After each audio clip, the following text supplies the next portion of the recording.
ADA Audio vous présente S'ouvrir au changement par Louise Hay.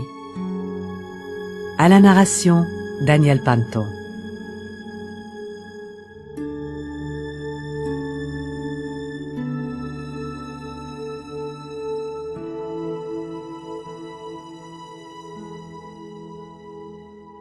Bienvenue, je suis Louise Hay et je suis heureuse de partager avec vous les expériences majeures qui ont modelé et modifié mon système de croyances et surtout vous révéler comment il est possible de modifier son mode de pensée et sa vie. Nombreux sont mes auditeurs qui s'endorment au son de ma voix, cultivant ainsi l'impression de bien me connaître. Nuit après nuit, je partage leurs songes. Dans son ouvrage « Le troisième millénaire », Ken Carey écrit quelque chose de magnifique. Les chaudes averses de la pensée nouvelle se déversent délicatement sur le sol de la conscience humaine. Cette nouvelle conscience, qui est à l'origine du mouvement en cours, ne s'abat pas sur nos portes telle une tempête, mais plutôt comme une pluie printanière.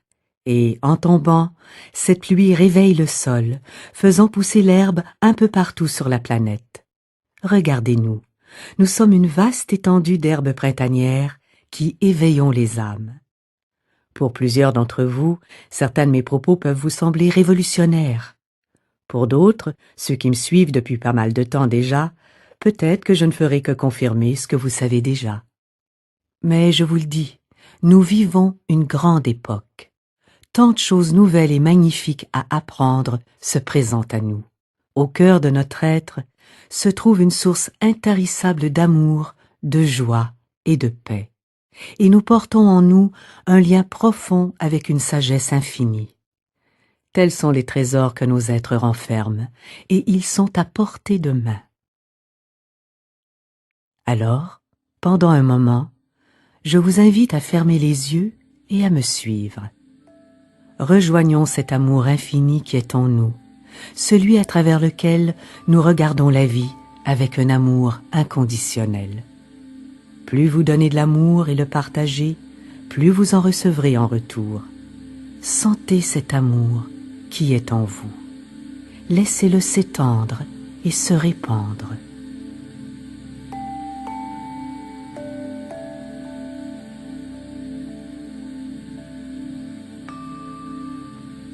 Rejoignons cette joie intérieure, indescriptible et bouillonnante, où la joie de vivre s'impose en tout temps. Sentez cette joie frémir en vous. Elle grandit et s'étend.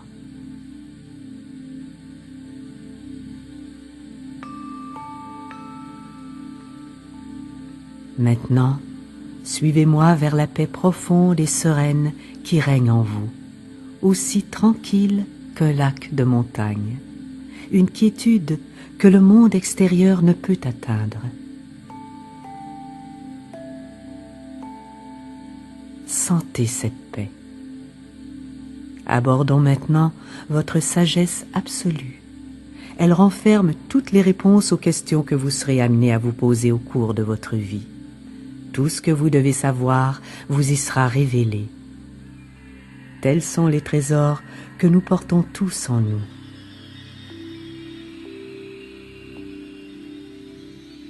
Maintenant, alors que vous ouvrez les yeux et reprenez contact avec le monde extérieur, rappelez-vous l'existence de ces trésors en vous.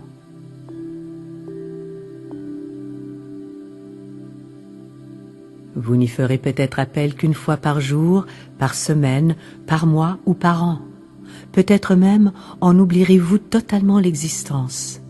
Mais en ayant recours aux trésors que vous détenez, vous allégerez les fardeaux qui vous accablent, comme la colère, la rage, la honte, la culpabilité et les préjugés.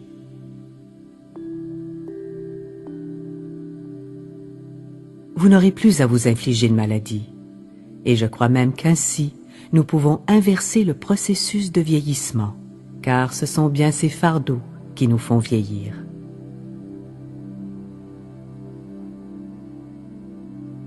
Une ou deux fois par jour, en vous levant le matin ou juste avant de vous coucher, placez-vous devant votre miroir, regardez-vous dans les yeux et dites Je suis plein d'un amour inconditionnel et aujourd'hui, je vais le partager.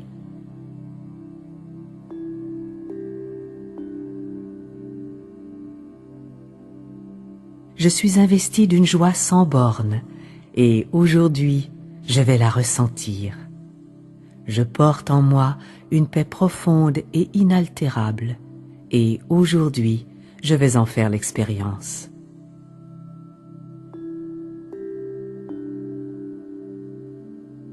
Je suis reliée à une sagesse sans fin et aujourd'hui, je vais écouter les réponses qu'elle m'apporte et m'a apportées. Telle est la vérité de votre être.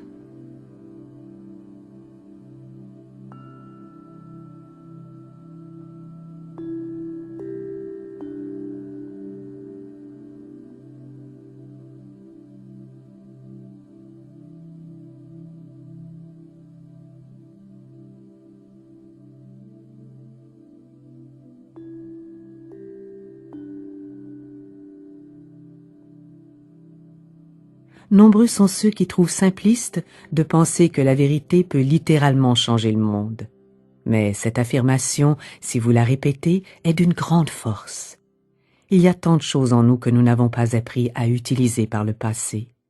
Aujourd'hui, nous apprenons et nous découvrons à quel point nos esprits sont puissants, ce qu'ils peuvent nous apporter et comment ils peuvent littéralement transformer nos vies. Je ne suis pas une guérisseuse, je suis une professeure qui partage ses idées avec autrui. Et comme tout bon professeur, j'ai connu de nombreuses nuits obscures de l'âme. Beaucoup d'enseignants ont eu des enfances difficiles, mais nous avons appris à nous guérir du passé pour mieux nous en affranchir. Ainsi, nous sommes capables d'aider les autres à y parvenir à leur tour, car personne ne peut se créer un avenir glorieux ou un présent merveilleux s'il reste esclave de son passé. N'oubliez pas que le pardon guérit les blessures du passé. En ce qui me concerne, les 18 premiers mois de ma vie ont été très heureux. Ensuite, mes parents ont divorcé et j'ai été placée dans divers foyers successifs. Ma mère n'avait pas fait d'études et dut travailler comme domestique ou au service d'autres familles, ce qui l'empêcha de me prendre avec elle. Je me suis donc retrouvée ballottée entre plusieurs foyers d'accueil, confrontée à une vie pénible. Ensuite, à l'âge de 5 ans environ, ma mère s'est remariée, désirant ainsi m'offrir un nouveau foyer. Malheureusement, elle épousa un homme très violent, et la vie devint pour ma mère et pour moi un enfer. Au même âge, je fus également violée par un homme du voisinage. Certains m'ont reproché ce qui s'était passé et ont déclaré que je faisais honte à ma famille. Il y eut néanmoins un procès et le voisin fut condamné à 16 ans de prison. Mais toute mon enfance, j'ai vécu dans l'angoisse que cet homme revienne me punir pour l'avoir envoyé en prison. Plus tard, alors que j'entrais dans l'adolescence, je fus victime de violences sexuelles de la part de mon beau-père, en plus des violences physiques. Alors, à 15 ans, convaincu que cela devait cesser, je me suis enfuie de chez moi. Seulement, mon éducation, le dénuement dans lequel j'avais grandi et tous les mauvais traitements dont j'avais fait l'objet m'avaient privé de toute estime de moi-même. Je n'en avais aucune, ni amour-propre, ni confiance en moi. J'étais socialement inapte. J'avais un tel besoin d'amour que si un jeune homme me passait le bras autour de la taille, je le suivais dans son lit. Et ainsi, moins d'1 an plus tard, je suis tombée enceinte et j'ai donné naissance à une petite fille. Aujourd'hui, quand je me penche sur mon passé, je suis fascinée d'être parvenue si jeune à trouver à ce tout petit être un bon foyer et une bonne famille. 5 jours après sa naissance, je suis définitivement sortie de la vie de ma fille. Je ne l'ai plus jamais revue. Quand je repense à cet épisode de ma vie, avec ma perception et ma compréhension actuelle des choses, je considère que cette petite fille devait rejoindre cette famille. Je n'ai fait que l'y conduire. C'est ainsi que je perçois les choses aujourd'hui. Mais, à l'époque, avec mon manque d'amour-propre, je fus une fois de plus envahie par un sentiment de honte qui me prouvait à quel point ce que j'avais fait était terrible. La situation des jeunes filles mères est un sujet sensible et très controversé. Mais peu de gens semblent comprendre qu'une jeune fille qui s'estime et a confiance en elle ne laisserait personne la mettre enceinte. Nous devons faire en sorte que nos enfants débordent d'estime pour eux-mêmes et de confiance en soi. Ils auront besoin de ce bagage pour relever les défis qui se présentent dans leur vie. Si vous ne transmettez à vos enfants que la peur, ils deviendront impuissants et ne parviendront pas à s'en sortir. Pour ma part, j'ai continué mon chemin, mais n'accordant que peu de valeur à moi-même et à la vie, je n'ai attiré à moi que des hommes violents, enchaînant les emplois subalternes. Il m'a fallu beaucoup de temps pour sortir de cette spirale à cause de mon absence d'amour-propre. Mais les choses ont commencé à changer et à l'approche de la trentaine, j'ai épousé un homme formidable, un Anglais. Il m'a appris à vivre en société et j'ai passé avec lui 14 très belles années de ma vie. Et puis, un jour, il a demandé le divorce. Bien sûr, cela m'a laissé totalement abattue. Encore une fois, je me suis mise à penser que je n'étais pas assez bonne pour mériter mieux, que jamais je n'y arriverais. Je ne réalisais pas encore que la vie me donnait l'opportunité de débuter une toute nouvelle phase de mon existence. Ce fut une période très difficile. On dit que c'est quand l'étudiant est prêt que le maître arrive. En ce qui me concerne, le maître est apparu sous la forme d'un cours. Un ami m'a invité un soir à assister avec lui à une conférence. J'ai accepté. Et c'est ainsi que s'est littéralement amorcé le grand tournant de ma vie. Je venais d'avoir 40 ans et je me suis fait dire que si j'étais disposée à transformer ma façon de penser, je pouvais changer ma vie. C'est, je crois, la chose la plus importante qu'il m'ait été donné d'entendre. Et bien que je ne savais pas de quoi on parlait, ni ce que cela voulait vraiment dire, quelque chose en moi a dit oui. J'ai alors commencé à suivre des cours, à lire des livres et à écouter des cassettes, à prendre frénétiquement des notes et à étudier encore et encore. J'avais abandonné l'école et je n'avais jusqu'alors jamais étudié quoi que ce soit. Mais soudain, j'avais trouvé un sujet qui me fascinait totalement. La façon dont mon esprit fonctionnait et l'influence qu'il avait sur mon corps et sur mon existence. Je me suis donc lancée dans d'intenses études. Et avec le temps, ma vie commença à changer. Je m'affirmais de plus en plus, je réalisais des progrès, et je commençais à atteindre ces états prometteurs où les petites choses de la vie se déroulent de façon satisfaisante. Je me sentais plutôt en confiance à l'époque, et avec raison, tout se passait bien pour moi. Après un certain temps, je me suis mise à enseigner et à travailler avec d'autres sur la possibilité de changer leur perception et leur vie. Et puis, un jour, on me diagnostiqua un cancer. Et comme n'importe qui dans de telles circonstances, j'ai paniqué. J'étais terrifiée, pétrifiée. J'avais néanmoins certaines armes de mon côté. Je disposais d'outils avec lesquels je pouvais travailler. Je les avais identifiés en travaillant avec d'autres personnes. Je savais que le cancer prenait sa source dans la rancœur, une vieille rancœur profondément ancrée qui dévore votre corps avec le temps.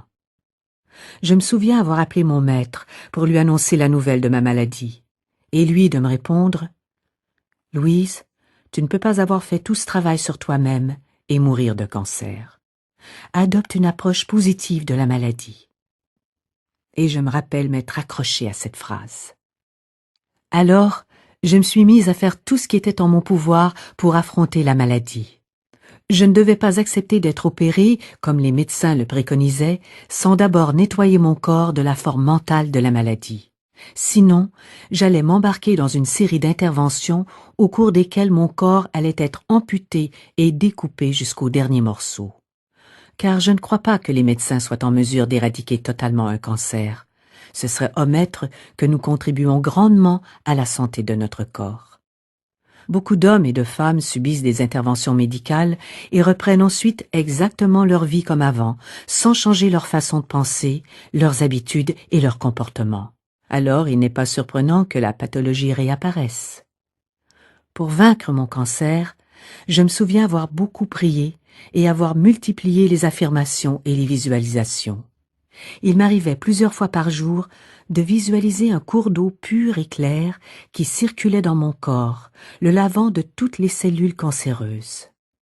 Je suis également allé consulter un bon nutritionniste qui m'a aidé à désintoxiquer mon corps, à le débarrasser de toute cette cochonnerie néfaste que j'avais, sans le savoir, avalée pendant toutes ces années.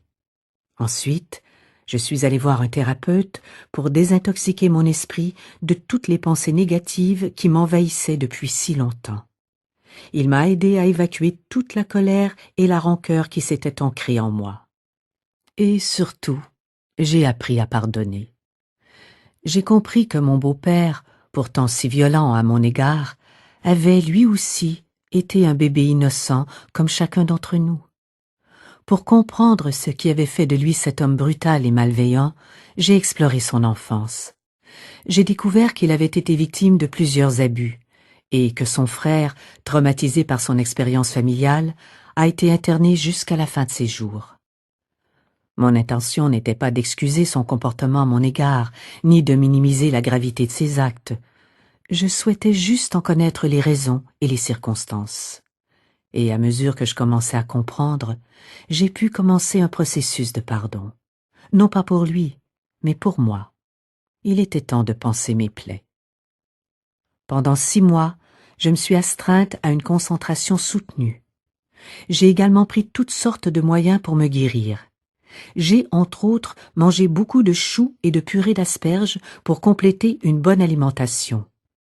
Et 6 mois plus tard, les médecins ont reconnu ce que je savais déjà, je n'étais plus atteinte du cancer. Cette expérience fut pour moi extrêmement forte. Il faut être prêt à relever les défis avec toutes les contraintes que cela implique. La maladie m'en a fait prendre conscience. Or, beaucoup d'entre nous rechignent devant la difficulté. Quantité de malades préféraient mourir plutôt que de modifier leur régime alimentaire. Mais si nous sommes prêts à prendre toutes les dispositions nécessaires, sans en négliger aucune, nous pouvons guérir de presque tout. Depuis cette expérience, j'ai échangé avec de nombreuses personnes qui ont déjà eu un cancer, et toutes m'ont dit combien cette expérience avait été capitale dans leur vie, car elle leur avait donné l'opportunité de changer. Ainsi, non seulement elles avaient guéri leur corps, mais elles avaient également guéri leur vie. Pour moi aussi, cette maladie fut un événement majeur dans ma vie. Et je ne me suis pas arrêtée là. J'ai continué à enseigner et à partager mes expériences avec d'autres et à les aider à comprendre comment évacuer leur propre traumatisme. Aujourd'hui, je mène une vie totalement différente de celle que j'avais pu mener jusque-là. Ma façon de penser est tout autre. Les hommes violents ne remarquent plus mon existence car je ne leur envoie plus de signaux autodestructeurs. Et je me réjouis de tout ce qui se passe dans ma vie. Et je m'intéresse beaucoup à la manière dont nous vieillissons et aux raisons qui nous font vieillir. Nous traversons en ce moment une phase d'évolution importante. La vie humaine se développe par vagues, faite d'expériences formatrices et de changements, signes d'évolution. Et en ce moment, nous traversons une grande phase d'évolution. Mon propre travail m'amène dans plusieurs directions, dont l'une consiste à travailler avec les femmes et à les aider à assumer le vrai rôle qui est le leur. Une autre direction m'amène à travailler avec des aînés. Et je remarque que nous ne sommes plus obligés de vieillir comme nous le faisions jusqu'à maintenant. Il suffit de travailler sur la conscience et les systèmes de croyances, ceux issus de la société qui nous entoure et ceux qui nous sont propres. Il ne s'agit après tout que de pensées et d'habitudes que nous pouvons changer. Beaucoup d'entre vous ont déjà pris connaissance de mes livres, de mes conférences et ont entrepris d'apporter des changements à leur vie. Mais ce n'est pas le cas de tous. Je souhaite en priorité aider les femmes. Je voudrais qu'elles soient dignes, qu'elles estiment ce qu'elles sont et qu'elles aient confiance en elles. Laissez-moi vous faire part d'une remarque intéressante. Jusque dans les années 70, le terme « égo » avait une connotation négative, le plus souvent associée à l'égoïsme. Et pendant des siècles, quiconque manifestait l'envie de travailler sur lui-même pour améliorer son existence se voyait taxé d'égoïsme. Il était donc impossible de le faire. Mais dans les années 70, quand un changement a commencé à s'opérer dans nos consciences, nous avons réalisé que travailler sur notre ego était indispensable. C'est sur lui que se fondent l'amour-propre, la dignité et la confiance en soi. Et nous en avons besoin si nous souhaitons réellement transformer nos vies. De la même manière, si les femmes retrouvent un certain amour-propre et une certaine confiance en elles, elles prendront une place plus importante dans la société. Pendant des siècles, elles ont subi les lubies et les croyances des hommes. Il est temps qu'elles commencent à exercer un pouvoir à leur manière, à reprendre le contrôle de leur vie. À mes yeux, l'amour-propre est la chose la plus importante qu'une femme doive développer. C'est essentiel à son bien-être. Quand nous aimons ce que nous sommes et que nous avons confiance en nous, nous n'acceptons plus les situations dégradantes ou de maltraitance. Pendant des siècles, les femmes ont été endoctrinées dans un monde dominé par les hommes et forcées d'adopter un certain comportement. On exigeait d'elles qu'elles soient de bonnes épouses et de bonnes mères. Aujourd'hui encore, beaucoup de femmes cultivent une rancœur face au rôle qu'elles se sentent forcées de jouer. Et, très souvent, tomber malade constitue le seul moyen pour elles de s'y soustraire. Certaines personnes vont jusqu'à mourir pour échapper à leur rôle. Il est donc grand temps de mettre un terme à tout cela. Quelles que soient nos origines et les règles que nous ont dictées nos familles, que nous ayons été maltraités ou non, nous, les femmes, pouvons apprendre à aimer et à chérir ce que nous sommes dès aujourd'hui. Cela vaut également pour les hommes, mais c'est aux femmes que je préfère m'adresser aujourd'hui. Parce qu'en apprenant à aimer et à chérir ce que nous sommes, en tant qu'épouses et mères, nous transmettons automatiquement cet amour-propre à nos filles et aux filles de nos filles. Ainsi, nos filles n'accepteront plus d'être maltraitées, et nos fils seront respectueux de tous, y compris des femmes qu'ils rencontreront. Et parce que les femmes auront une bonne opinion d'elles-mêmes et qu'elles le transmettront à leurs enfants et aux enfants de leurs enfants, ces derniers ne connaîtront pas ce sentiment destructeur et dégradant que tant de femmes éprouvent aujourd'hui, à l'instar de nos mères et de nos grands-mères. Il est temps d'opérer des changements. Je ne suis pas là pour dénigrer la gente masculine. Je ne pense pas que ce soit une bonne chose à faire. Les femmes ne parviendront pas à vaincre leurs démons en accusant les hommes. La victime est toujours dans une position impuissante, et adresser des reproches aux autres nous maintient dans cette position. J'ai beaucoup de compassion pour les hommes. Ils sont, eux aussi, coincés dans leur rôle d'homme, avec leurs fardeaux et leurs problèmes. Apprendre aux petits garçons à ne pas pleurer et à ne pas avoir de sentiments est pour moi une forme de maltraitance et de torture. Car nous sommes faits pour avoir des sentiments. Nous avons tous des larmes pour pouvoir pleurer. Et pour voir un homme pleurer, il suffit de lui offrir un espace de confiance et de l'amener à parler de sa relation avec son père. Très souvent, vous l'entendrez évoquer des regrets et de la tristesse, des non-dits et des actes manqués, et toutes ces fois où il aurait souhaité entendre « je t'aime » plutôt que le silence. Hommes ou femmes, nous portons tous nos fardeaux et nos problèmes. Mais revenons aux femmes. Je préconise un guide pour aider toutes les femmes à réussir leur vie en leur proposant un nouveau paradigme. Toutes les femmes du monde doivent resserrer le lien qui les unit. Elles doivent se soutenir et s'encourager de toutes les manières possibles. Parce que décourager autrui, quel qu'en soit le motif, revient à se décourager soi-même d'une manière ou d'une autre. En revanche, si vous vous soutenez et encouragez autrui, la vie, à son tour, vous soutiendra et vous encouragera. Je souhaiterais également travailler avec les aînés. J'envisagerais même de créer le mouvement des aînés éminents. Le jeunisme est très présent dans la culture occidentale et nous négligeons les personnes âgées. Néanmoins, nous allons tous vieillir. Ce que nous bâtissons aujourd'hui, nous aurons à le subir dans l'avenir. Il est donc grand temps de briser les stéréotypes qui pèsent sur le vieillissement.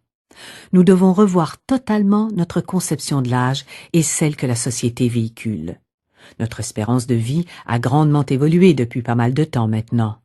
Dans la Rome antique, les hommes vivaient jusqu'à la fin de l'adolescence. Une fois qu'ils s'étaient reproduits, déjà, il était presque temps de disparaître. Même en 1900, l'espérance de vie était de 49 ans. Et en l'espace d'un siècle, elle est passée à 80 ans. Si nous avons été capables de faire un tel bond en 100 ans, pourquoi ne pourrions-nous pas repousser l'espérance de vie jusqu'à 125 ou 150 ans? C'est une question de projection. La science commence à découvrir qu'il n'y aurait peut-être aucune limite à la vie.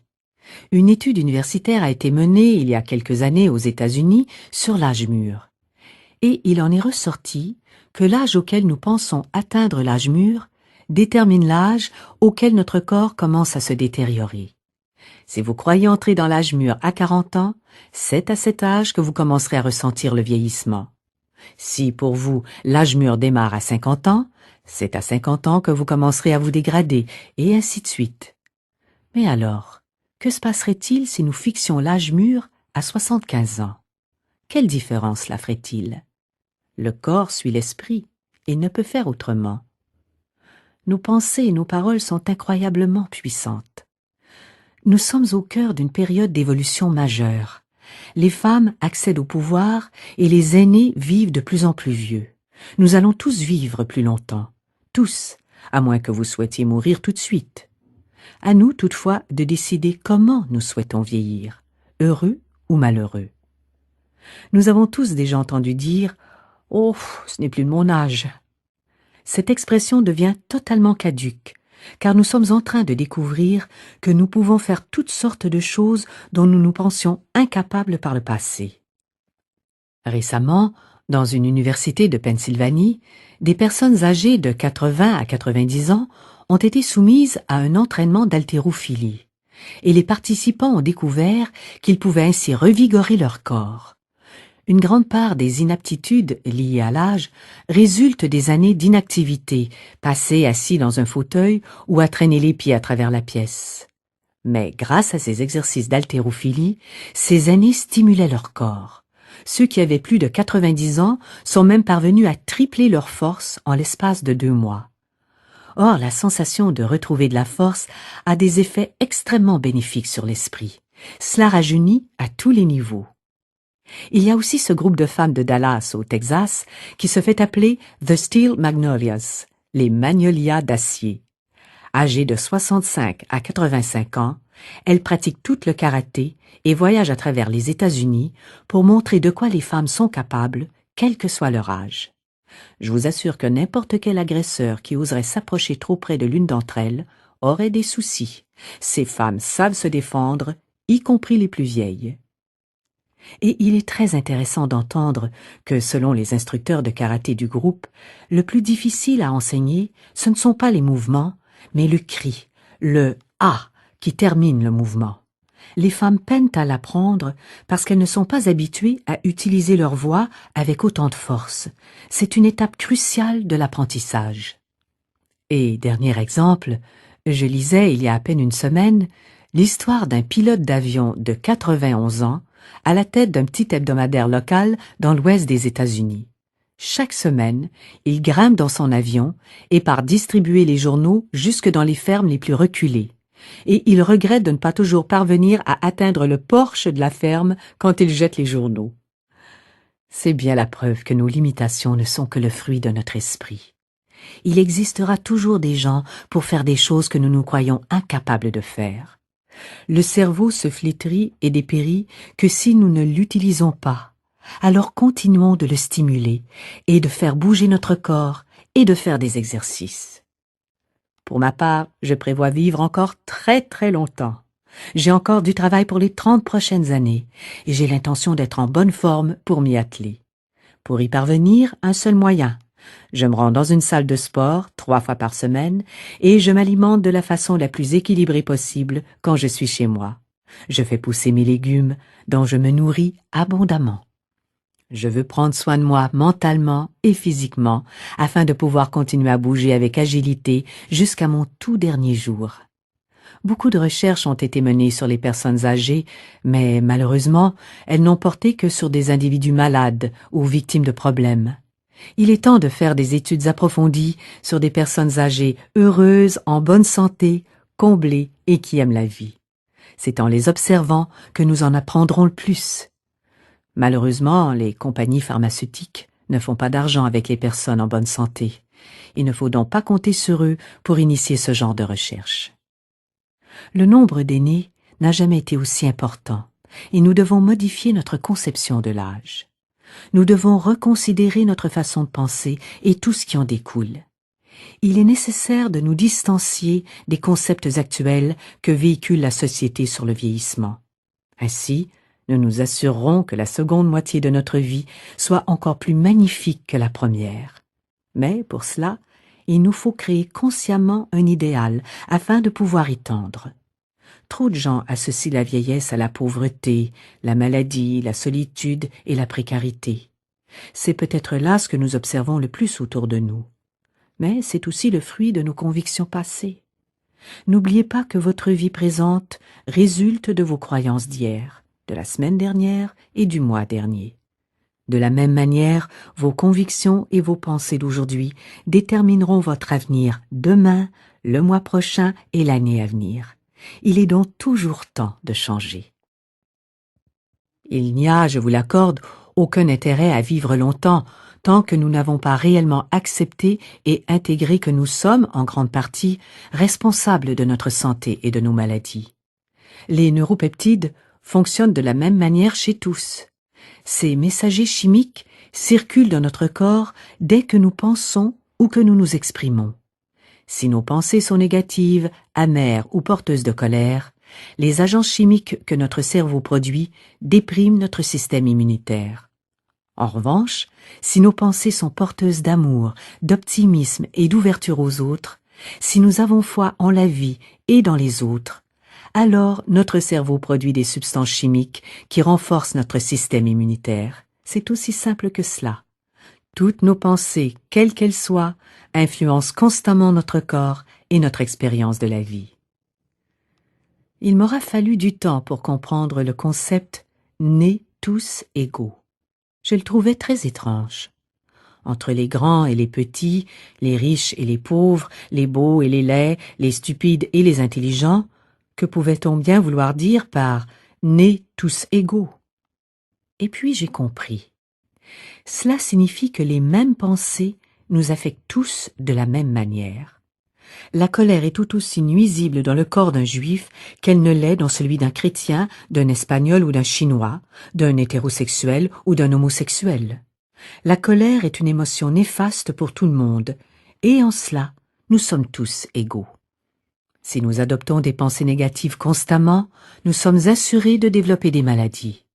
Si nous ne nous affranchissons pas de notre pensée, si nous ne pardonnons pas et que nous ne cherchons pas à soigner nos blessures émotionnelles, nous ne guérirons pas notre corps. Et cela est vrai, quel que soit l'endroit où l'on vit et quel que soit notre sexe. Nous sommes tous identiques et nous avons tous été créés égaux. Tout ce qui relève de notre apparence, tout l'argent que nous possédons n'est qu'une illusion extérieure de notre différence. Notre processus interne est quant à lui le même pour chacun d'entre nous. Les neuropeptides fonctionnent toujours de la même façon. La prochaine fois que vous sentez la colère monter en vous, demandez-vous si vous avez envie de déprimer votre système immunitaire, car c'est bien de cela dont il est question. Prenez conscience de ce que vous vivez. C'est ce vers quoi nous devons tendre. Nous déterminons tous par nos pensées les dernières années de notre vie. Que nous ayons 14, 40 ou 60 ans, nous avons une incidence sur elles. Il est donc vital que chacun d'entre nous se demande comment il ou elle souhaite vieillir. Comment vous voyez-vous à 75 ans? Comment vous imaginez-vous à cet âge? Vivant et vif d'esprit? Ou dans une chaise roulante? Le second questionnement, tout aussi crucial, porte sur l'environnement dans lequel vous souhaitez mourir. Préférez-vous disparaître dans un lit d'hôpital, branché à des centaines de tubes? Ou souhaitez-vous partir quand vous estimez que votre heure est venue, dans votre sommeil, après une dernière fête entourée de tous vos amis? La seconde solution ne serait-elle pas plus enviable? Nous sommes constamment en train d'œuvrer pour notre avenir et nous devons l'anticiper, car notre conduite actuelle aura un impact important sur la qualité de notre vie future alors que nous serons vieillissants. J'aimerais que nous devenions tous d'éminents aînés, puisant dans les trésors que nous portons tous en nous.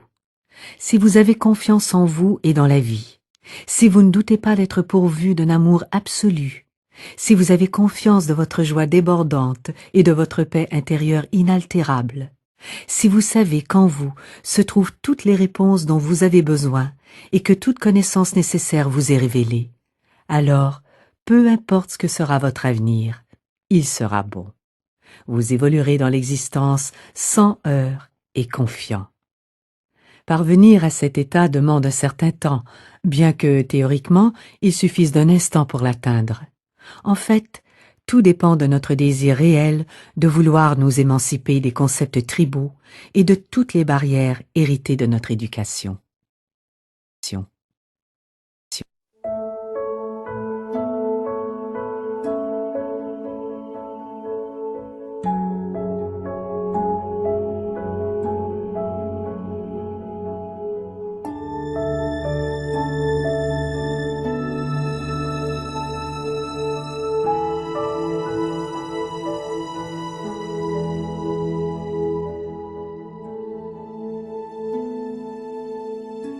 Je suis une femme ordinaire et mon message est simple. Aimez ce que vous êtes et prenez soin de votre vie. Pardonnez au passé, allez de l'avant et vivez au moment présent. Laissez derrière vous la misère du passé. Ne vous raccrochez pas non plus au bon moment du passé, même si le présent vous terrifie. Ne faites pas comme ces gens qui ne cessent de dire combien c'était mieux avant et qui ressassent le bon vieux temps en se plaignant du présent. N'oubliez pas que vous créez vous-même votre présent de la même manière que vous avez créé votre passé. Si vous êtes parvenu à vivre un passé heureux, vous êtes capable de vous assurer un présent tout aussi bon. Et ce, quelles que soient les contingences du jour. Prenez le contrôle de votre pensée. Commencez dès maintenant à vivre consciemment. La vie devient très simple si l'on s'y fie. Nous seuls la rendons compliquée. Il suffit de comprendre que nos pensées déterminent notre vécu et que nos croyances façonnent effectivement ce qu'il adviendra dans nos vies. Mais vous pensez probablement ne pas avoir d'emprise sur votre vie.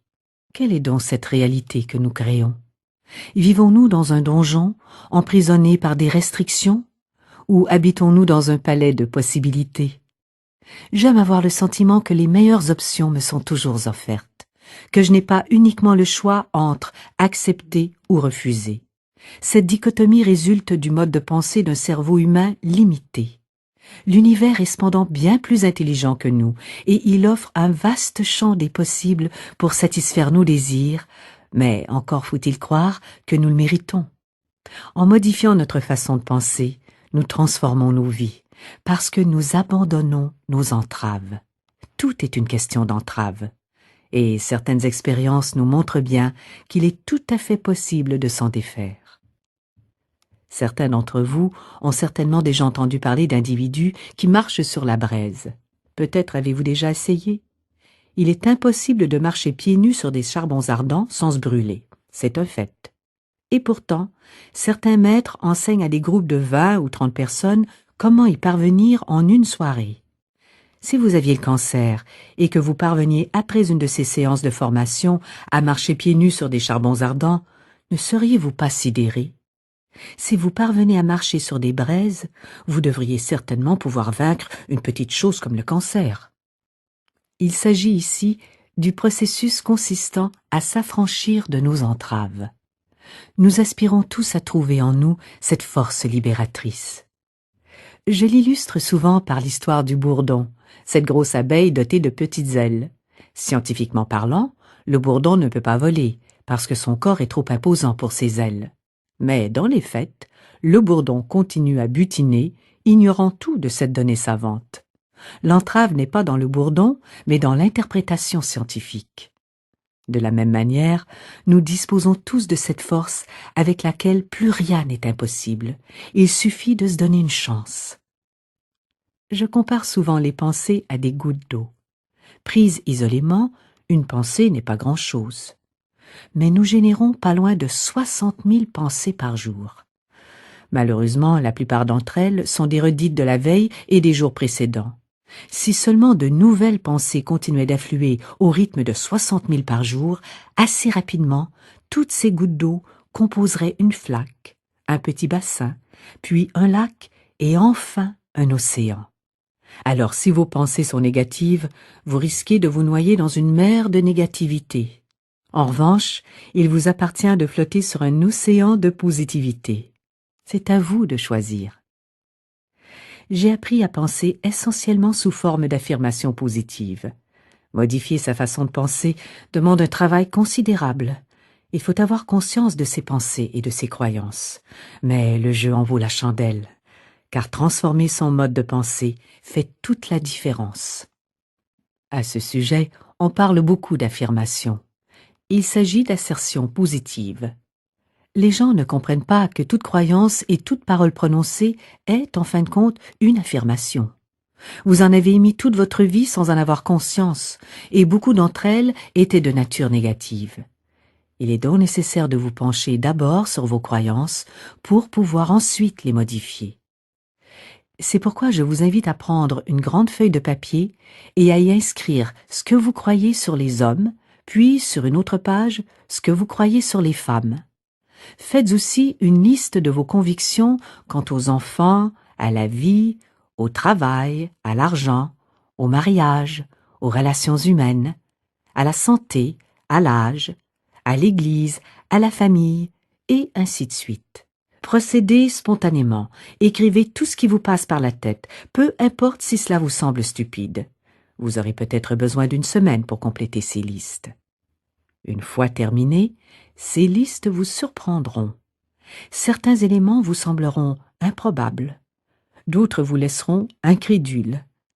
Mais si vous y avez pensé, c'est bien qu'une partie de vous y croit. Ensuite, tâchez d'identifier dans vos listes tous les éléments négatifs et prenez la décision ou non de les éliminer, de vous en affranchir. Demandez-vous si vous souhaitez que ces croyances régissent votre vie. Si c'est le cas, tournez-les en affirmations positives. Dans ces listes, vous reconnaîtrez les éléments qui vous soutiennent. Ce sont les croyances bienveillantes à votre égard et les plus puissantes. Vous identifierez également les convictions qui vous minent. Ce sont celles qui vous empêchent de réaliser vos souhaits. Beaucoup d'entre nous vivons avec des entraves héritées de notre conscience passée, de nos parents et de leurs croyances, de l'école, du corps enseignant et de l'Église que nous fréquentions.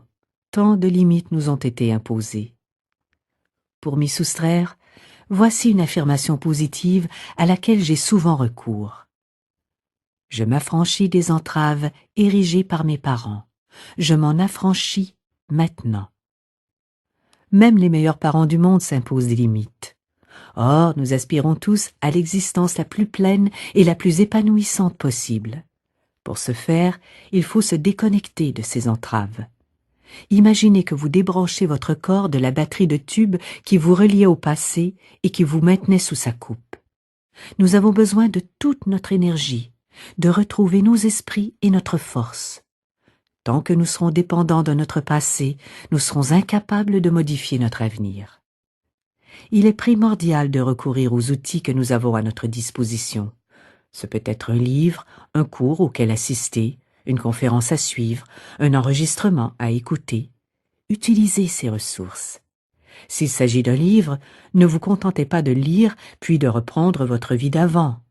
Si, de cet enregistrement, vous parvenez à tirer une phrase pour la mettre en pratique et travailler dessus, vous améliorez votre existence. Mais pour cela, il faut tirer profit des outils qui sont à notre disposition. Ayez confiance dans le processus de la vie. De la même manière que notre corps aspire toujours à une santé optimale, la vie sera toujours là pour nous si nous avons confiance en elle et si nous nous fions à son pouvoir. J'aime à penser que le processus de la vie est toujours prêt à intervenir en ma faveur. Cela m'a pris du temps pour le découvrir, et ça ne m'empêche pas de rencontrer encore des difficultés. Tout le monde a des difficultés. Seulement, j'ai appris à y faire face différemment, et j'aimerais partager cela avec vous, et je souhaiterais y rallier le plus grand nombre. Quand un problème survient, une fois l'émotion passée, je m'empresse de me dire « Tout est pour le mieux. De cette situation ne sortira que du positif. Je vais bien. » Et je répète cela plusieurs fois. Tout est pour le mieux. De cette situation ne sortira que du positif. Je vais bien. Je le répète jusqu'à ce que l'air qui m'entoure soit purgé de négativité et que la vérité de la situation me soit dévoilée. Ainsi, je donne également à l'univers une chance de trouver une solution. Cette méthode fait des miracles. Cela peut prendre de multiples formes, comme par exemple un coup de téléphone. Mais quoi qu'il en soit, un événement surviendra, parce que vous avez libéré votre esprit du problème et que vous avez reconnu votre vérité. Cet exercice est très puissant, très puissant.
du courrier des 4 coins du globe. Je constate que partout, on cherche de nouvelles réponses. Les astrologues affirment qu'à l'ère du Poisson, nous cherchions un sauveur extérieur à nous-mêmes, nous appelions à l'aide. Mais aujourd'hui que nous sommes à l'ère du Verseau, nous cherchons le sauveur qui est en nous. Nous découvrons notre statut de co-créateur avec l'univers. Nous ne sommes pas de simples victimes sans défense malmenées par la vie. Nous sommes co-créateurs et nous influençons considérablement nos expériences de vie et notre santé.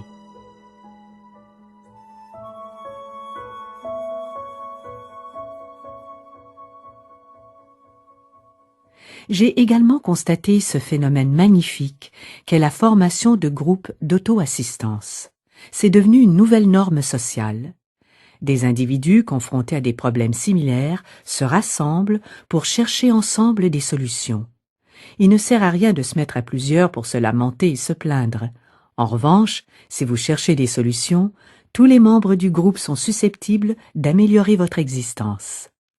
Je vous encourage encore une fois à identifier vos croyances par le biais de listes, à observer les barrières que nous avons nous-mêmes édifiées pour nous empêcher de vivre la vie pleine et riche qui nous est promise.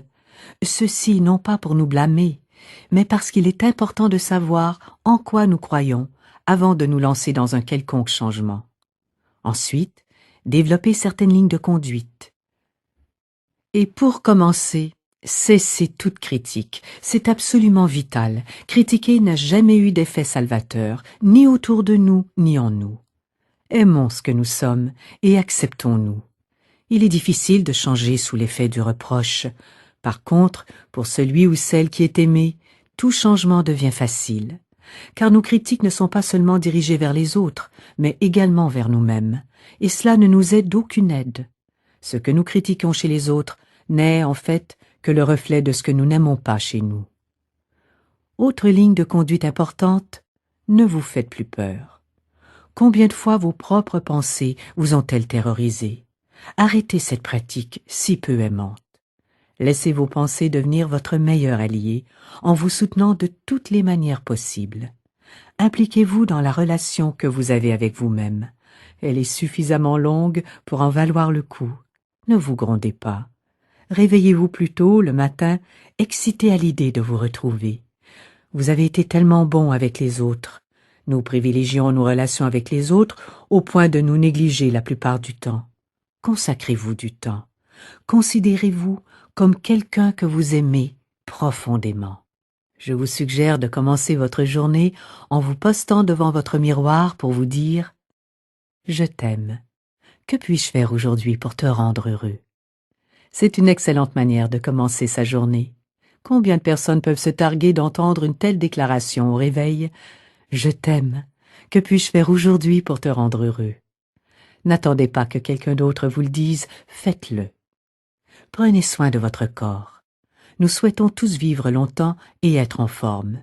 Multipliez les attentions envers votre corps. Et instruisez-vous. Nous en avons tous besoin. Nous pensons ne pas être capables de faire telle ou telle chose, mais nous sommes intelligents et les sources de savoir disponibles sont innombrables. Livres, enregistrements audio et vidéo, cours et conférences, tout cela est disponible et il y a tant à apprendre. Pour ma part, je sais que chaque jour qu'il va m'être donné de vivre sur cette planète, je vais apprendre quelque chose de nouveau, car je suis avide de savoir. Chaque matin, au réveil, j'affirme mon désir d'avoir plus de discernement aujourd'hui que je n'en avais hier. Par ailleurs, il est vital pour chacun d'entre nous de se bâtir financièrement un avenir, peu importe où vous commencez. Les femmes doivent jouir de leur propre argent. Apprenez des affirmations qui vous y aideront. J'ai moi-même beaucoup parlé de cette question. Je viens de milieux très pauvres, mais tout cela est aujourd'hui derrière moi. Voici une affirmation à laquelle j'ai souvent recours.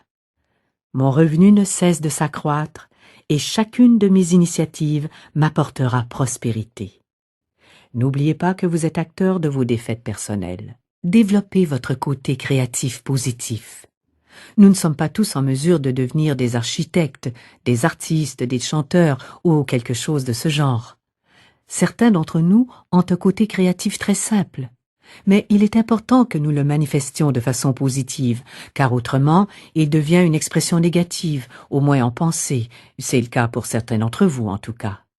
Mes pensées négatives ont, pendant un certain temps, fait preuve de beaucoup de créativité. Je veux parler de pensées comme la vengeance ou toutes ces choses merveilleuses qui n'apportent que des problèmes. Alors, ne bridez plus votre créativité positive. Construisez-vous un monde fondé sur la joie et le bonheur. Et je ne parle pas d'un monde auquel vous êtes extérieur, mais de votre monde. Nous sommes en mesure de trouver la joie et le bonheur dans tous les aspects de notre vie, à condition de les chercher. La vie est très amusante, vous savez. Développez un rapport spirituel fort avec la vie.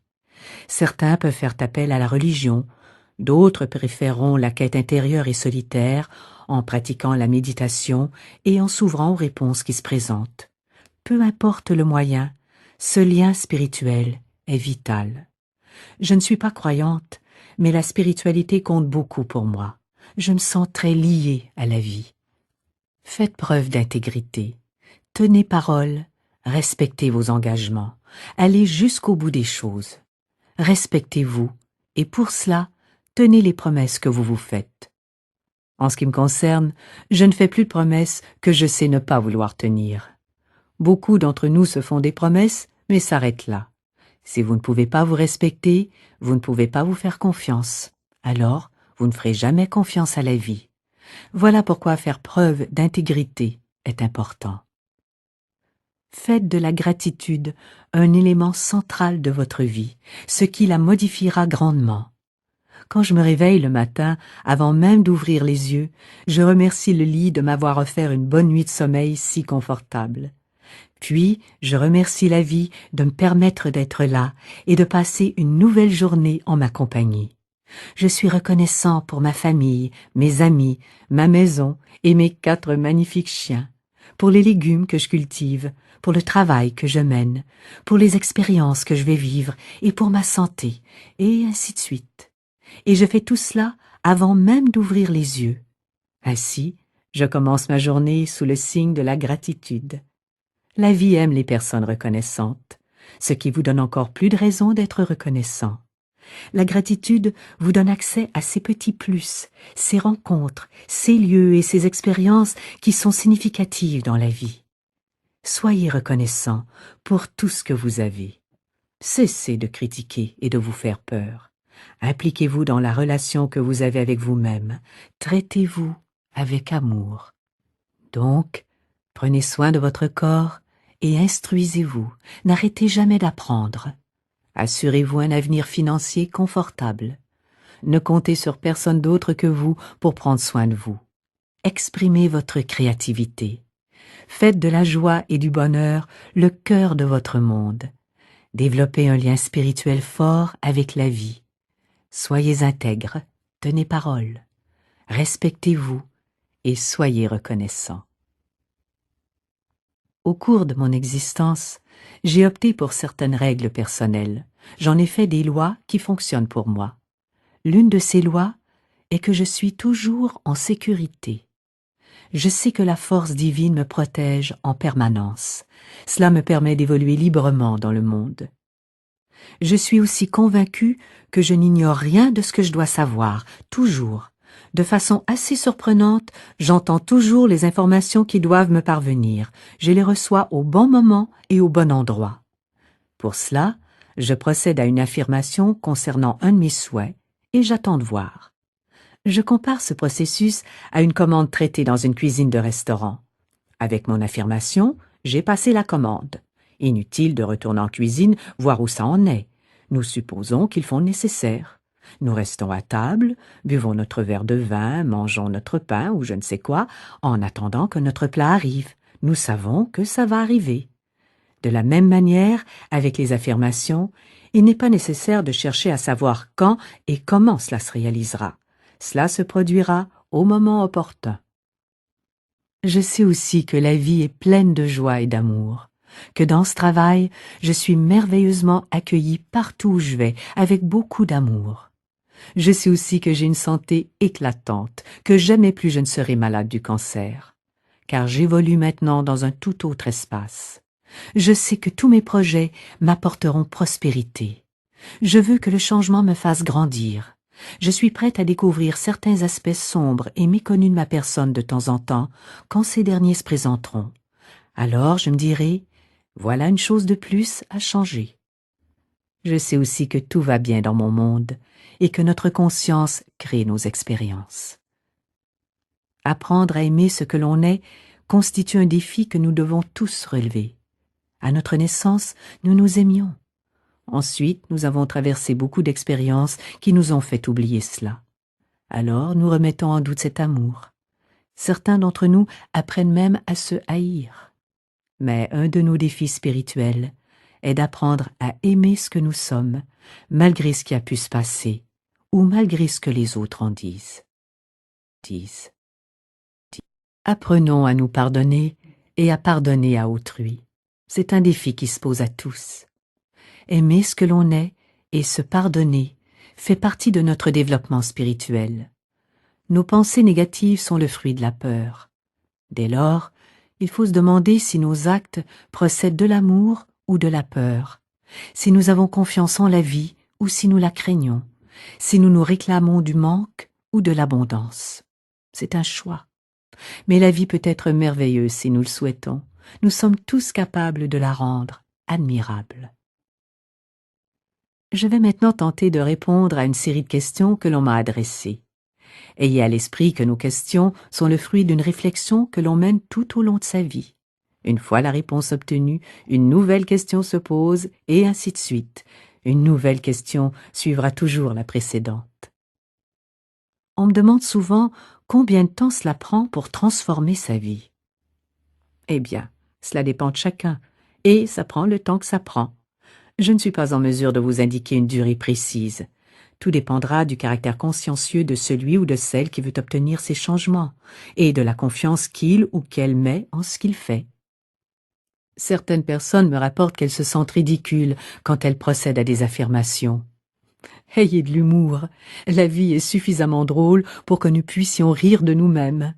Si certains sont effectivement gênés de faire des affirmations, qu'ils ne les fassent pas devant un miroir. Mais pourquoi se sentir ridicule quand on déclare quelque chose de positif? Certains s'interrogent sur le moyen de ne plus être jaloux. La jalousie procède d'un sentiment d'abandon. Celui ou celle qui est jaloux pense qu'il va être abandonné. Peut-être parce que cette personne n'est pas tout entière dédiée à elle-même. Si vous honorez les promesses que vous vous faites et que vous ne vous faites pas faux bond, alors vous aurez confiance en ce que vous êtes et vous pourrez faire confiance à autrui. Quiconque ressent de la jalousie a peut-être été abandonné dans son jeune âge ou a connu cette situation et croit, depuis, que cela se reproduira. Il faut observer ce problème comme s'il était devant vous, comme s'il vous était extérieur. Et la prochaine fois que ce sentiment refait surface, dites-vous « Je ne t'abandonnerai pas. Je suis ici pour toi. Je t'aime. » Apprenez à vous faire confiance. Ainsi, vous ferez confiance à autrui. Pour ceux d'entre vous qui vivez avec des compagnes et compagnons à l'attitude négative, ne cherchez pas un moyen de les changer, ce n'est pas de votre ressort. Le seul individu que nous sommes capables de faire évoluer est nous-mêmes. Néanmoins, en œuvrant à votre propre transformation, vous amènerez ceux qui vous fréquentent à changer. Mais, encore une fois, on ne peut pas s'employer à transformer quelqu'un d'autre que soi, même si on le souhaite. Nous aspirons tous à améliorer tous ceux qui nous entourent pour que notre vie soit parfaite. Mais pour obtenir une existence parfaite, c'est sur nous-mêmes que nous devons travailler. Peut-être serez-vous amené à vous demander « Qu'est-ce qui vous a attiré chez cette compagne ou ce compagnon négatif ?» Identifiez ces raisons et prenez soin de les résoudre. Cela aura pour conséquence de transformer l'autre.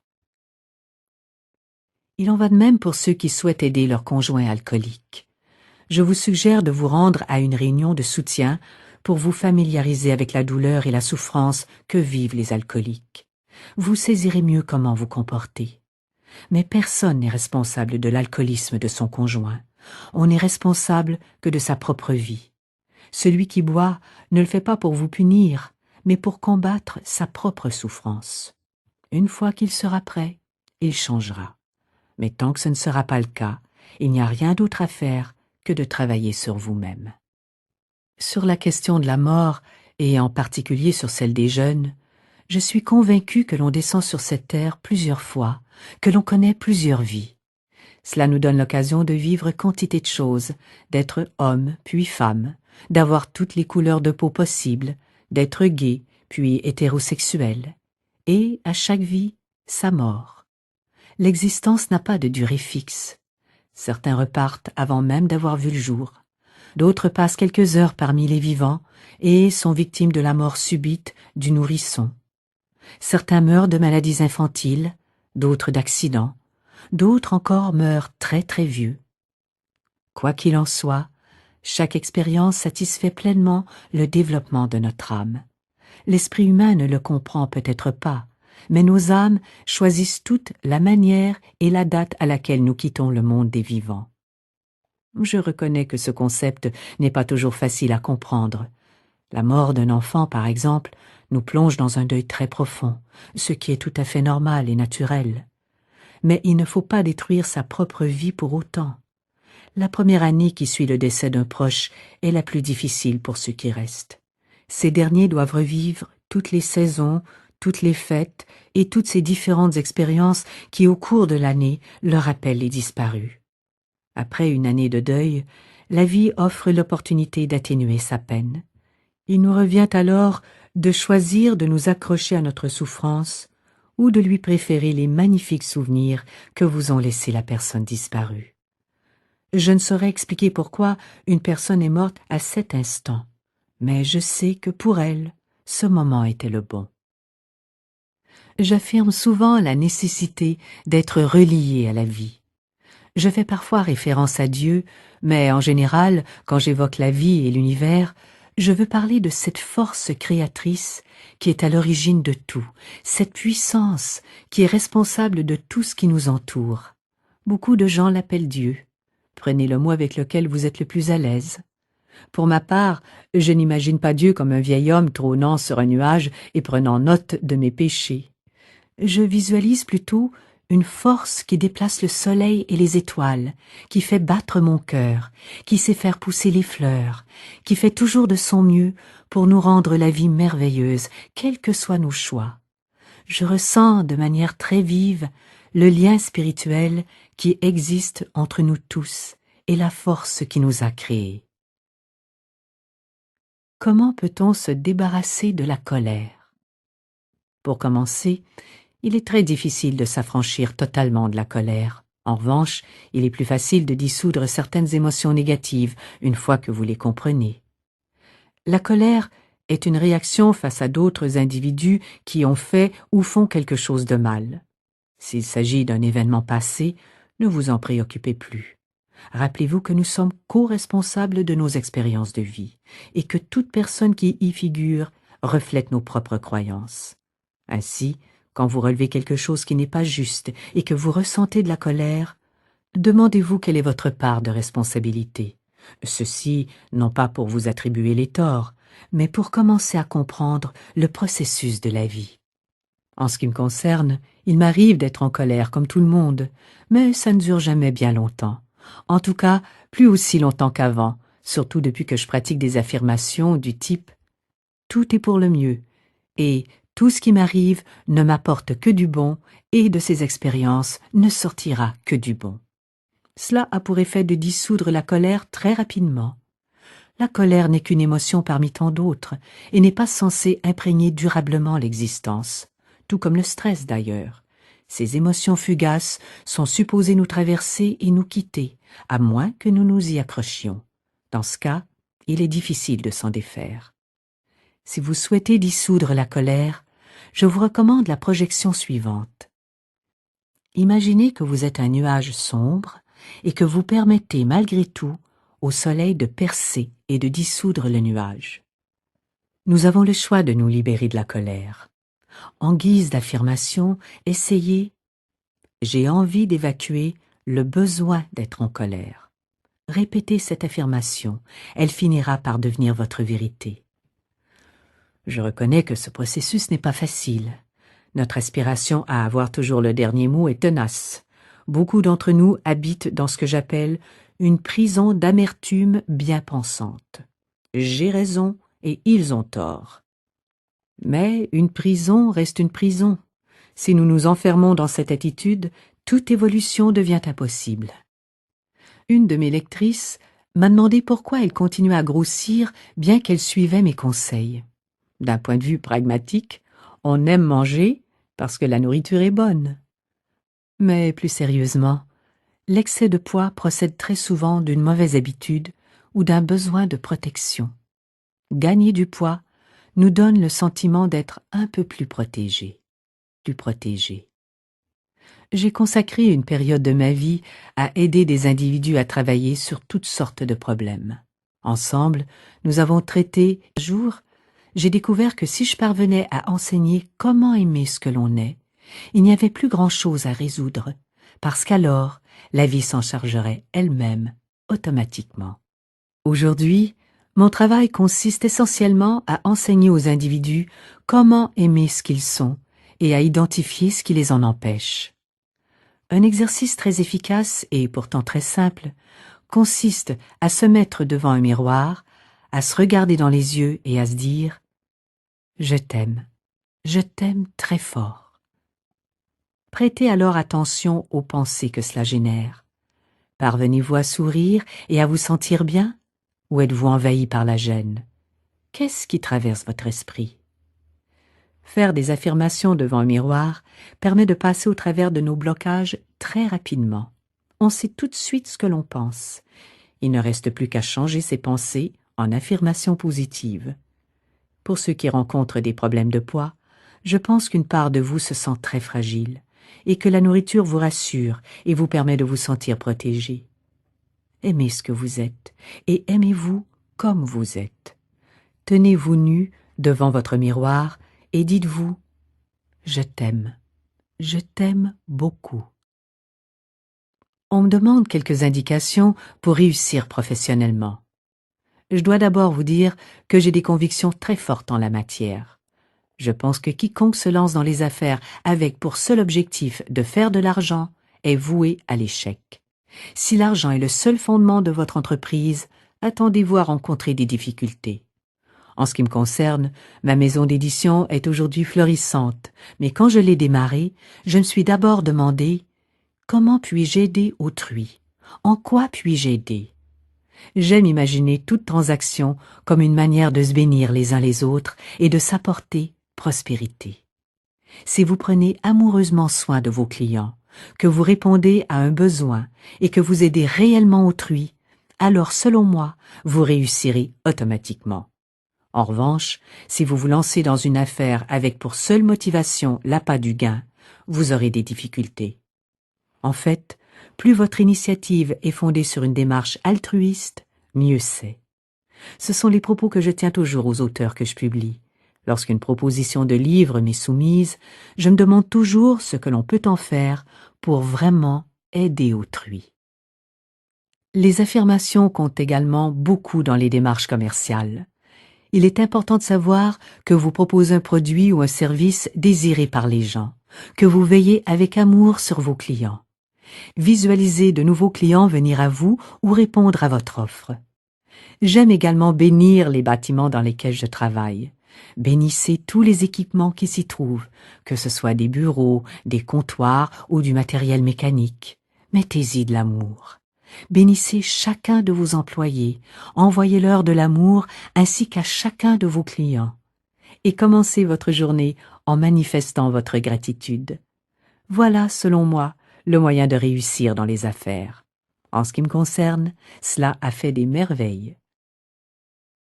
Concernant l'homosexualité et les préférences sexuelles, je pense qu'il est grand temps que nous accueillions nos frères et sœurs homosexuels. Pendant longtemps, nous avons eu à leur égard une attitude de rejet, digne de la pire société tribale. Nous ne pouvons pas pratiquer un amour sans condition envers notre prochain, exception faite de ce groupe-ci. Ce n'est pas comme cela que ça marche. Soit nos cœurs sont ouverts et tolérants, soit ils sont fermés et rejetants. Il n'y a pas d'autre possibilité. Récemment, la science s'en est mêlée puisque des chercheurs ont découvert que les homosexuels étaient porteurs d'un gène différent. Il existe donc bien une divergence. Il ne s'agit pas d'un style de vie choisi, mais de quelque chose d'inné. Et je ne crois pas que Dieu commette des erreurs, surtout pas en si grand nombre. Voilà mon opinion. Je ne suis pas en mesure de recommander un ouvrage sur le sujet car je n'en connais pas. J'ai travaillé avec beaucoup d'homosexuels, notamment des malades du sida, pendant 6 ans et demi. On n'en était alors qu'au tout début du traitement de la maladie. Je recevais des menaces de mort car j'étais assez folle, disait-on, pour affirmer que je ne croyais pas que tous les malades du sida devaient mourir. Au cours de ces travaux thérapeutiques, tous les homosexuels que j'ai rencontrés m'ont dit déjà connaître leurs préférences sexuelles à l'âge de 5 ans. L'homosexualité n'est pas un choix fait à l'âge adulte. Et je pense que nous jugeons beaucoup trop les homosexuels. Nous devons dépasser cette attitude. Je sais que beaucoup de gens ne partagent pas mon opinion, mais c'est ce que je pense. Apparemment, j'ai tendance à défendre des causes impopulaires. Mais vous savez, à mon âge, je n'ai plus rien à craindre. Revenons au pardon. Comment pardonner et comment savoir si on a pardonné? Pardonner revient à se libérer d'une charge négative que l'on destine à quelqu'un ou à quelque chose. Cela ne veut pas dire qu'on minimise l'acte d'autrui. Ce qu'il a fait est parfois insupportable. Le geste est atroce. Mais vous pardonnez à l'expérience que cela vous a fait vivre. Cette expérience, vous vous en émancipez, vous pensez vos plaies. Si vous cultivez le ressentiment, l'amertume ou l'envie de vous venger, vous entretenez une plaie profonde qui résulte du passé et qui ne guérira pas. Or, c'est bien vous qui avez besoin d'être guéri. Une fois que vous aurez pardonné, vous ne porterez plus cette charge négative. Peut-être parviendrez-vous même au stade où vous remercierez celui ou celle qui vous a blessé pour avoir contribué au développement de votre âme, car tout ce qui vous arrive participe au développement de votre âme. Et c'est un concept que l'esprit humain a de la difficulté à accepter. En matière de pardon, je trouve que le travail du miroir est très efficace. Assoyez-vous devant un miroir et adressez-vous à la personne à qui vous souhaitez pardonner. Munissez-vous d'une boîte de mouchoirs, car il est probable que vous pleuriez. Le pardon est libérateur, et avec le fait d'aimer ce que l'on est, ce sont là 2 des principaux défis spirituels que nous devons relever au cours de notre passage sur Terre. Lorsque nous quittons la Terre, la seule chose que nous emportons est notre capacité à aimer, et certainement pas nos voitures, notre argent ou quoi que ce soit d'autre. Notre aptitude à aimer détermine grandement ce à quoi ressemblera notre prochaine vie. Revenons à des considérations plus physiques et à des questions de santé comme les problèmes dentaires. Les mâchoires sont tributaires de la colère. On les écrase, on les serre, on les fait grincer dans notre sommeil. C'est une question de tension. La peur peut affecter toute partie de notre corps. Elle nous met en alerte. En revanche, l'amour peut, lui, détendre le corps tout entier. Si vous rencontrez des problèmes de mâchoire, vous devez probablement éprouver beaucoup de difficultés à trouver le sommeil la nuit. Avant d'aller vous coucher, je vous encourage donc à vous dire « Je t'aime, je te pardonne, tu peux dormir en paix ». Si vous faites cela tous les soirs, vous devriez commencer à vous libérer de vos problèmes de sommeil. Vous évacuerez la colère qui est en vous. Encore une fois, la gratitude peut nous être grandement utile pour évacuer ces troubles. À la question « Qui est Dieu ?», comme je le disais plus tôt, je pense que Dieu est une force, une énergie. Il existe quantité d'opinions divergentes sur le sujet et tout le monde y trouve son compte. Mais en ce qui me concerne, je pense qu'il s'agit d'une force. Concernant l'au-delà, je ne suis pas une autorité compétente pour vous dire ce qui se passe après la mort, mais je crois que nous vivons plusieurs vies, un grand nombre. Je me suis toujours imaginé la fin de ma vie comme celle d'un spectacle. Sur scène, le rideau tombe. Je me rends alors dans ma loge, je me démaquille, me déshabille et je quitte la loge totalement nue. Derrière la porte, je suis accueillie avec beaucoup d'amour par un nouveau metteur en scène doté d'un nouveau texte. et je me lance dans de nouvelles répétitions pour une nouvelle pièce. On me donne un nouveau costume. Voilà comment je m'imagine la mort. Après être arrivés sur Terre, nous passons par une phase d'apprentissage et nous traversons notre lot d'expériences. Lorsque nous quittons cette terre, nous recevons énormément d'amour, plus encore qu'ici-bas. Pendant une certaine période, nous demeurons en suspens, le temps d'examiner ce qui s'est passé et de porter un regard sur notre vie. Alors seulement intervient le moment de choisir ce que sera notre prochaine vie, quelles seront les expériences dont nous aurons besoin. Nous choisissons réellement ce que sera notre prochaine vie. Et bien que certains de ces choix n'aient pas de sens pour l'esprit humain, ils en ont beaucoup pour l'âme. Nous pouvons, par exemple, décider de revenir sur Terre en tant qu'infirme, car cela peut constituer une expérience pertinente pour nous. Nous sommes susceptibles de revenir sur Terre dans des états très très différents. Mais quel que soit cet état et l'expérience de vie qu'il justifie, je suis convaincu que nous nous aimerons tels que nous sommes et que notre développement spirituel sera pleinement épanouissant.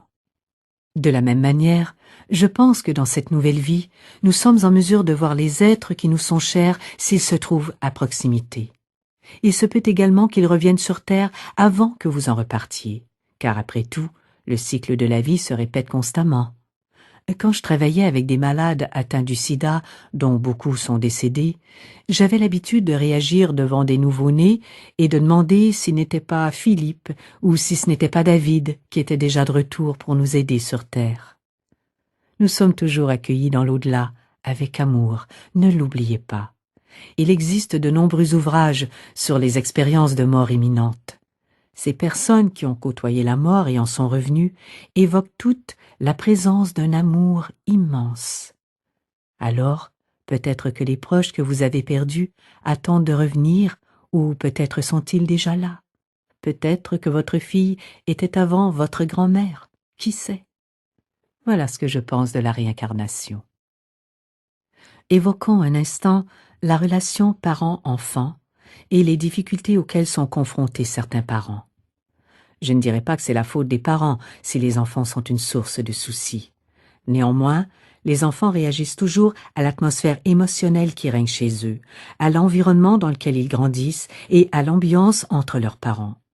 Au cours de l'enfance, ce sont nos parents qui nous enseignent ce qu'est l'amour, selon la manière dont ils nous traitent et celle dont ils se comportent l'un envers l'autre. Toutefois, la vie d'aujourd'hui est particulière. L'environnement extérieur est, pour les jeunes, une grande source de sollicitations et de tentations. Mais je pense que cela fait partie de notre évolution spirituelle. Si vous rencontrez des problèmes avec votre fils, je n'ai pas de solution à vous donner. Mais je sais que le travail le plus important que vous pouvez accomplir est d'apprendre à aimer ce que vous êtes. Ne vous enracinez pas dans la souffrance, évacuez la douleur et aimez ce que vous êtes. Alors vous montrerez l'exemple à l'enfant qui vous pose problème. La meilleure chose que nous puissions faire pour nos enfants est d'aimer ce que nous sommes, car nous leur montrerons alors combien il est important qu'ils aiment ce qu'ils sont.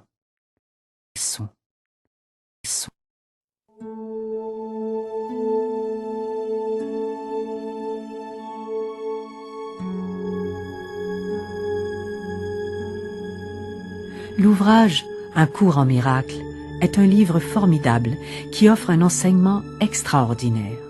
Ses bienfaits dans le monde actuel sont très nombreux. J'ai moi-même étudié ce livre que j'estime beaucoup. La première fois que je l'ai lu, je me souviens avoir été marqué par cette phrase.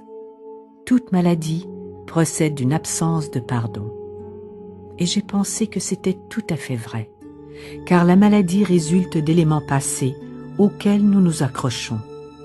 Le chagrin, la tristesse, le regret et la douleur peuvent générer des maladies qui nous affectent au-dessus du bassin. La colère, la rage et le ressentiment nourrissent des maladies qui frappent la partie basse du corps, en dessous du bassin. Un cours en miracle constitue une matière excellente pour les groupes d'études. Des individus se retrouvent pour étudier ce livre et tenter de le comprendre. Je vous invite à les rejoindre.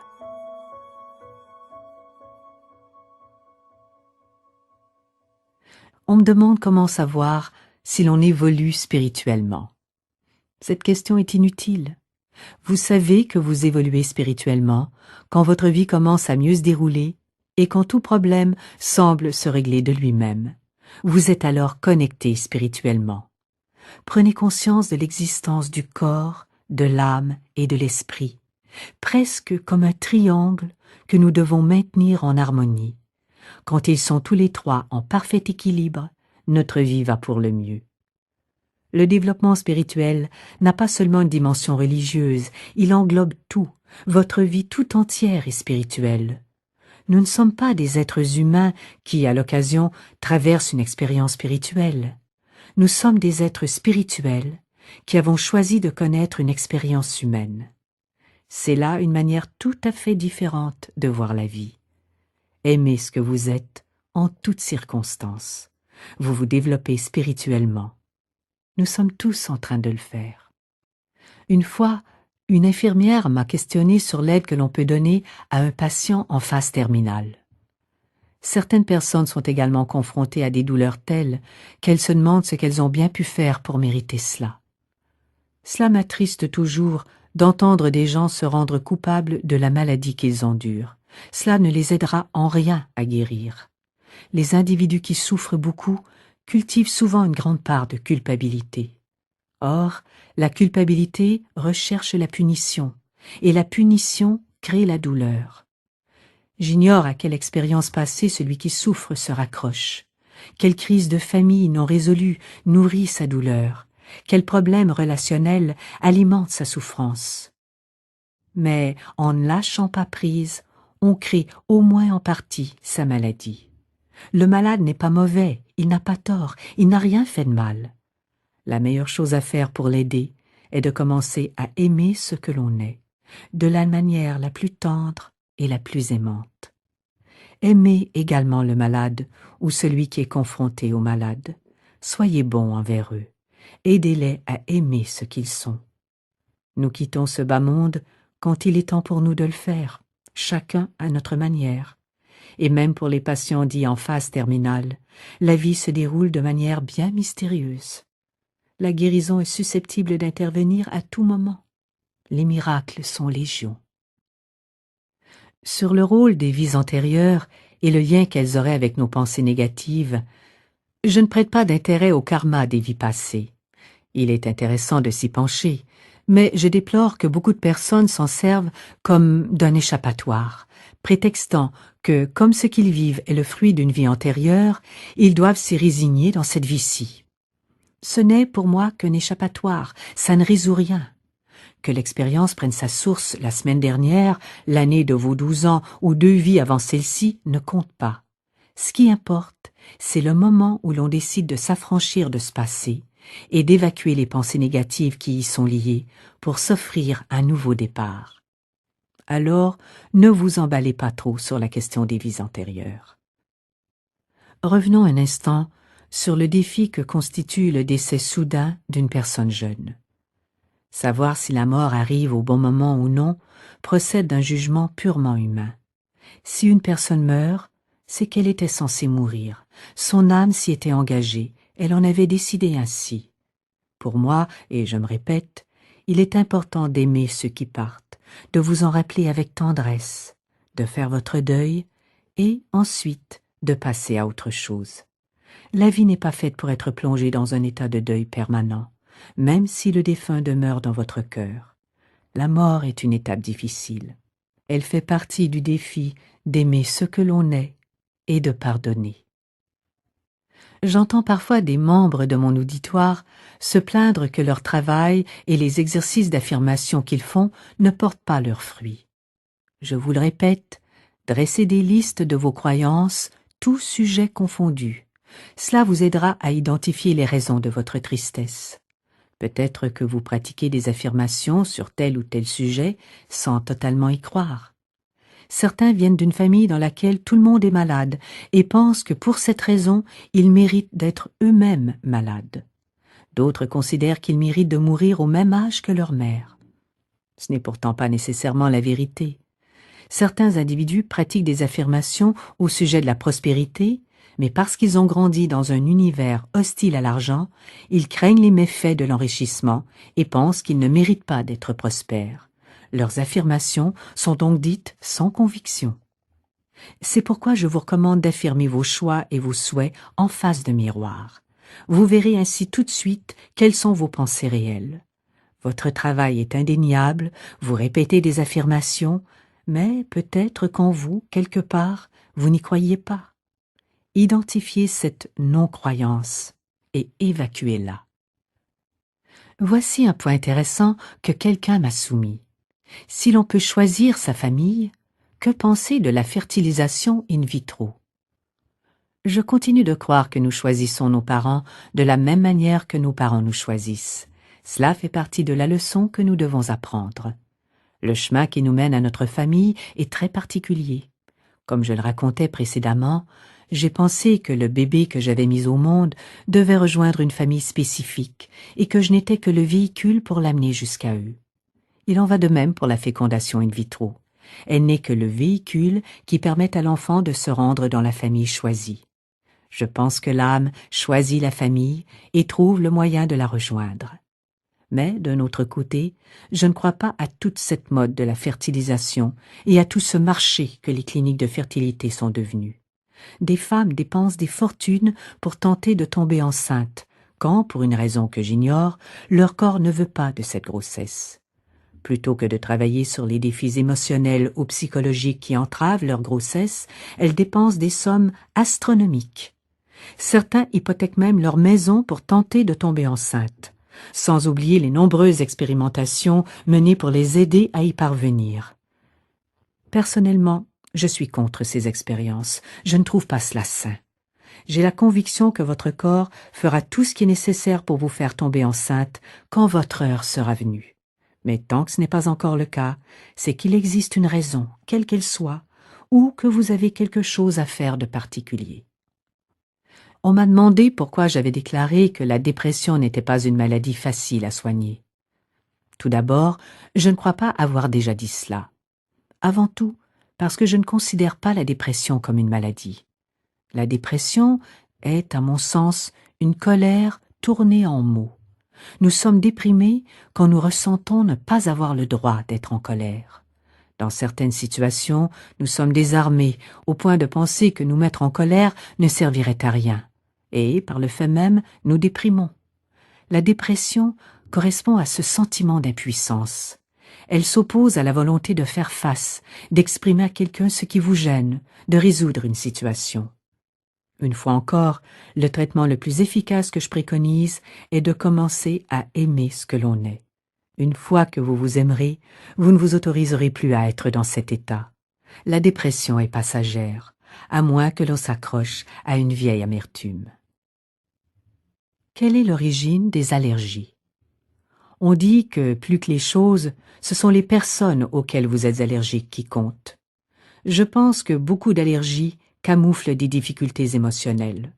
Pour en guérir, il faut pardonner, vous affranchir du passé, aimer ce que vous êtes, vivre dans le présent avec dignité et gratitude, et vous estimer.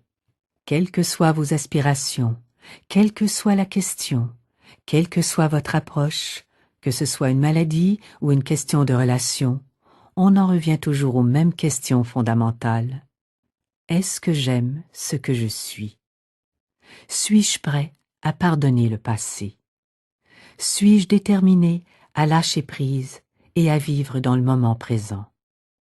Suis-je prêt à être reconnaissant pour tout ce qui m'est donné, à aimer la vie et aimer ce que je suis? Voilà la réponse. Je vous aime. Ainsi soit-il. Ainsi